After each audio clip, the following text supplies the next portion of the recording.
In today's video, I'm going to teach you how to delete a video from Vimeo.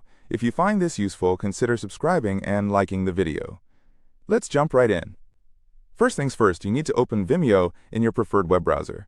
Once you're on the Vimeo homepage, the next step is to sign in. If you already have an account, you'll simply enter your username or email address, along with your password. If you don't have an account yet, you'll need to create one first. Once you're signed in, you'll notice a left side menu that helps you navigate through the site. Look for an option labeled Library. This is where all your videos and content are stored. Go ahead and click on Library. Now that you're in your library, take a moment to find the video you wish to delete. If you have a lot of videos, you might choose to scroll through them or use the search function. Once you locate the video you want to remove, click on it. This action will take you to its video settings page, where you can edit details, view stats, and ultimately delete the video. Next, take a look at the top right corner of the page. You should see a three-dot menu, often referred to as a quote menu.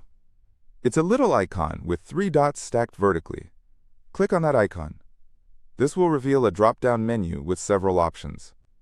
From this menu, select the option that says Delete Video. A prompt will appear confirming your action because deleting a video is a significant step. At this point, it's essential to double-check that you are in fact deleting the correct video. If everything looks correct, go ahead and confirm your deletion.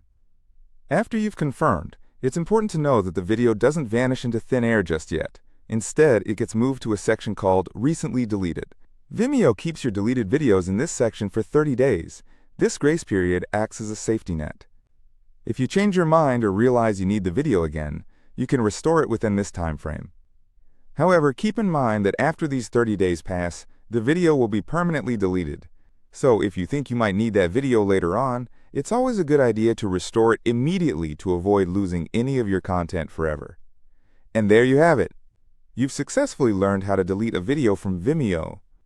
It's a straightforward process, and I hope this guide has made it even easier for you to manage your content on the platform. If you encounter any hiccups along the way or have any other questions about using Vimeo, feel free to leave them in the comments section below. I'd love to help you out or provide additional resources that can assist you. Remember, staying organized is key when managing your videos, and knowing how to delete content you no longer need is an important skill. So the next time you find a video that no longer fits your needs or your brand, you'll know exactly what to do. Thanks for joining me today, and I hope you found this tutorial helpful. Don't forget to subscribe and give this video a thumbs up if you did. Happy video managing on Vimeo, and I'll see you in the next video.